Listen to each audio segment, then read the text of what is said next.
Hi friends, ఎలా ఉన్నారు? బాగున్నారా? మేమైతే చాలా బాగున్నామండి. మీరు కూడా బాగుండాలని మనస్ఫూర్తిగా కోరుకుంటూ welcome back to our channel. కానీ నిన్నటి వీడియో అయితే కొంచెం లేట్గా పెట్టాల్సి వచ్చిందండి, ఎందుకంటే ఫోన్ చాలా హ్యాంగ్ అవుతుంది.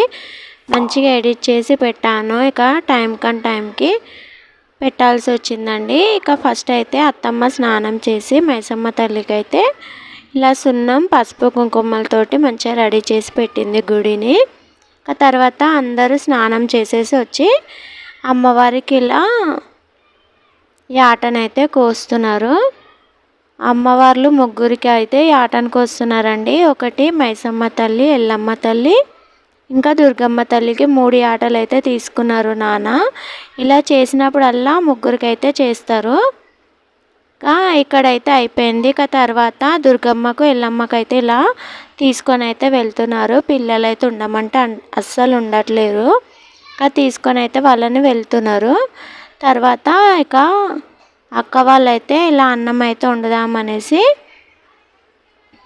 గిన్నె అయితే రెడీ చేస్తున్నారు. పొయ్యిరాళ్ళు అయితే నాన్న ఆల్రెడీ సెట్ చేసి వెళ్ళారు.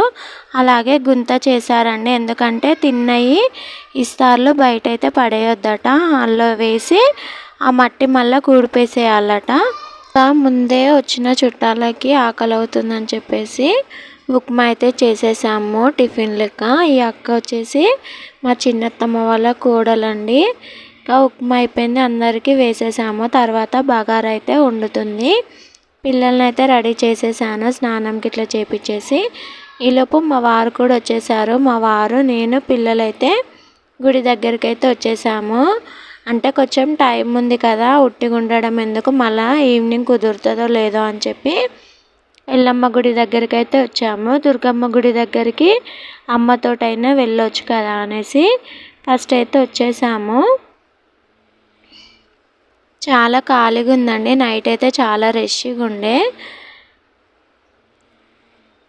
ఇక్కడికి వచ్చేసి ఒక కొబ్బరికాయ ఇట్లా తీసుకొని 5 చుట్లు తిరిగి కొబ్బరికాయ అయితే కొట్టేసి రిటర్న్ అయితే వెళ్ళాలి.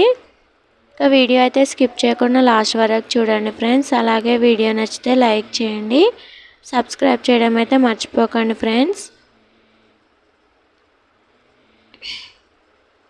మా వారైతే షూట్ చేస్తున్నారు. మొత్తం అయితే చుట్లు తిరిగేసాను. కొబ్బరికాయ అయితే కొట్టుకొని అమ్మవారికి అయితే మొక్కి కొట్టేస్తున్నాను. ఇక్కడ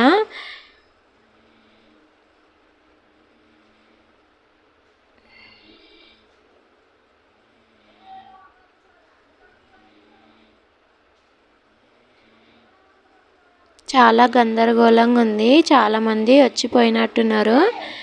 మేము వచ్చేసరికి 10:30, 11 ఇట్లా అయిందండి. అమ్మ వాళ్ళు ఇక్కడ యాటను కోసేసి ఇంటికైతే వెళ్ళారు. నేను పిల్లలైతే మెల్లగా వెళ్దామని చెప్పి ఇక్కడైతే కూర్చున్నాము.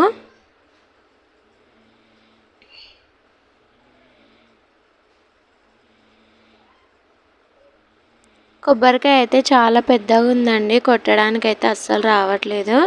కొట్టేసి ఇక రిటర్న్ అయితే ఇంటికి వచ్చేసాము. వచ్చేసి అందరం అయితే తినేసి అమ్మవారి దగ్గరికి వెళ్తున్నాము. బియ్యం పోయాలి ఎల్లమ్మకు, అలాగే దుర్గమ్మకు. అలా అనేసి ముందుగా కలిపి ఇలా ఒక డబ్బాలో అయితే పెట్టేసింది అమ్మ. దుర్గమ్మ గుడికి అయితే వచ్చాము. ఫస్ట్ దుర్గమ్మకు పోసేసి తర్వాత ఎల్లమ్మకు అయితే పోయాలి. అక్కడ పోసేసి ఇక బయటకు వచ్చేటప్పుడు ఇలా పిల్లల గేమ్స్ అయితే ఉన్నాయి, పిల్లలు ఆడుకుంటామని చెప్పేసి అంటే వాళ్ళకైతే ఆడిపిస్తున్నాను. అమ్మ అయితే ఎల్లమ్మకు నేను పోసేసి వస్తా, అక్కడ చాలా రష్ ఉంది, పిల్లల్ని అయితే చూసుకో అని చెప్పంటే ఇక నేనైతే ఇక్కడ నేర్చున్నాను. అమ్మ, నేను, ఇంకా అత్తమ్మ వాళ్ళైతే వచ్చాము. మొత్తం అయితే 5గురం అయితే పోయాలి కదా, అలా అనేసి ఇక అక్కడ నుండి రిటర్న్ అయితే వచ్చేసాము. అమ్మ ఇంకా తమ్ముడు అయితే బియ్యం పోసుకుంటారు పండుగ అయిపోయేటప్పటికి. ఈయన వచ్చేసి అమ్మ వాళ్ళ పెద్ద తమ్ముడు అండి. విన్ను కూడా కూర్చున్నాడు, ఏడుస్తుండు వద్దని చెప్తే ఇక అమ్మ అయితే తీసుకొని కూర్చుంది. ఫస్ట్ అయితే బొట్టు పెట్టి బట్టలు అయితే పెడుతున్నారు. కొత్త డ్రెస్ చేంజ్ చేసుకొని వచ్చాక వడిబియ్యం అయితే పోస్తారు. వడిబియ్యం పోసే క్లిప్ అయితే తీయలేకపోయానండి, ఎందుకంటే పిల్లలు చాలా అల్లరి చేస్తున్నారు. విన్ అయితే కూర్చుంటా అని చెప్పేసి అన్నాడు. అలా కూర్చోవద్దట, అందుకే తీసుకొని అయితే బయటికి వెళ్ళాను. ఇంకా వీడియో అయితే అంతేనండి. ఎలా ఉంది వీడియో? నచ్చితే లైక్ చేయండి, సబ్స్క్రైబ్ చేయడం అయితే మర్చిపోకండి friends. Thanks for watching. Bye.